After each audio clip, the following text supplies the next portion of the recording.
आज के समय में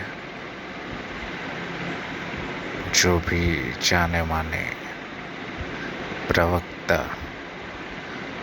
पॉडकास्टर्स, यूट्यूबर्स, मोटिवेशनल स्पीकर्स और जितने भी लोग हैं जो फेमस हैं, वो जो भी बातें करते हैं, शायद नाम लेते हैं या फिर नहीं लेते, लेकिन उनकी ज़्यादातर बातें दुनिया के एक महान आत्मज्ञानी दार्शनिक भगवान श्री रजनीश ओशो से प्रभावित होती है। उनमें से कुछ लोग भगवान श्री रजनीश ओशो का नाम लेकर बातें करते हैं।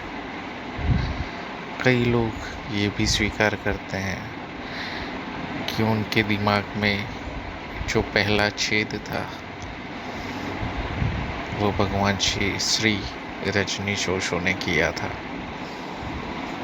ज़्यादातर लोग ओशो की बातें, ओशो के जोक्स, ओशो के विचार प्रकट करते हैं, लेकिन ओशो का नाम लेते नहीं हैं। उसमें वो अपना नाम जोड़ के खुद को महान बताते हैं। कुछ लोग तो ऐसे भी हैं जो शब्दशः ओशो की बातें दोहराते हैं। ओशो ने ऐसे लोगों के लिए एक शब्द का प्रयोजन किया था, तोताराम। जितने लोग जो कि ओशो का नाम लेते हैं, ओशो की बातों का स्वीकार करते हैं, लेकिन वो लोग ज़्यादातर ओशो की बातों का स्वीकार अपनी अनुकूलता के मुताबिक करते हैं। उनकी जिन बातों में ओशो का समर्थन हो, उस बातों में वो ओशो से अग्री करते हैं। जिन बातों उनको ठीक ना लगे, उन बातों के साथ वो ओशो से अग्री नहीं करते हैं। ओशो को वो मानते हैं, लेकिन अपनी सुविधा से मानते हैं। वो वैसे तो ओशो को 100% मानते हैं, लेकिन उनको पता है कि अगर ओशो की सारी बातों का वो स्वीकार कर लेंगे दुनिया के सामने, तो जैसे दुनिया एक समय पर ओशो की विरोधी हो गई थी, वैसे ही उनकी भी विरोधी हो जाएगी। उनको ये डर है कि ओशो को संपूर्णतः वैसे का वैसा ही स्वीकार लेना भयजनक चीज़ है। इसलिए जो भी लोग ओशो को स्वीकार करते हैं, वो अंशतः स्वीकार करते हैं, पूर्णतः स्वीकार करते नहीं हैं। कुछ लोग तो वैसे भी हैं जो ओशो को मानते हैं, लेकिन पब्लिकली कहते नहीं हैं, या तो फिर उन्हीं विचारों को प्रकट करते हैं जो उनकी बातों को समर्थन करते हैं।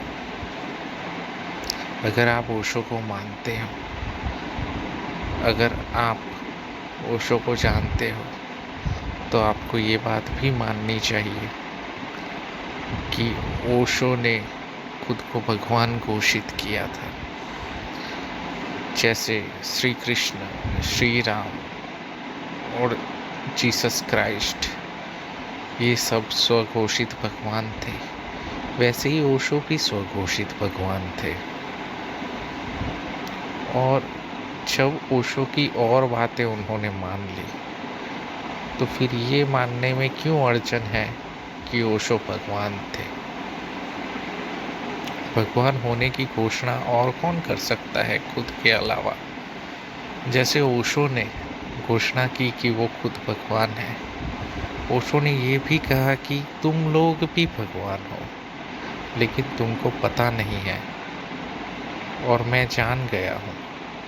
तुम लोग सोए हुए हो और मैं जागा हुआ हूँ। मैं तुम्हें टटोल रहा हूँ।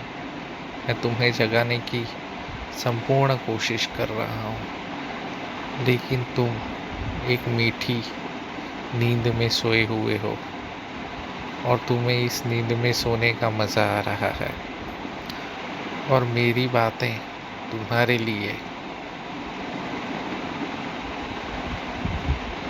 गान का काम कर रही है और तुम इस बातों की मस्ती में सो रहे हो, लेकिन मैं तुम्हें जगाऊंगा और मैं अंततः तुम्हें जगा के ही रहूँगा।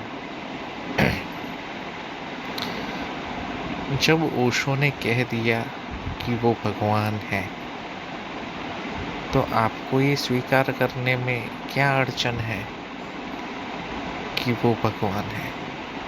आप क्यों उनके विचारों को साक्षात्कार करने के बाद उनके विचारों को अपने प्रवचनों में कहते भी हो, लेकिन ये मानने से बचते हो कि हाँ वो भगवान थे?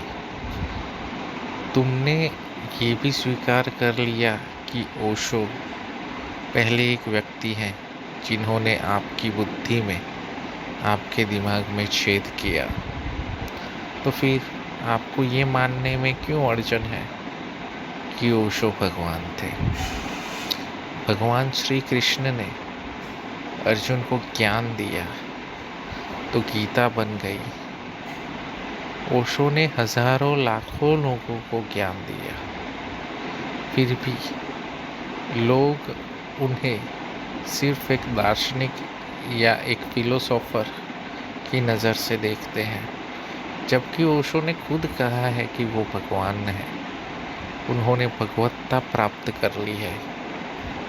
तो आपको ये मानने में क्यों अड़चन आ रही है?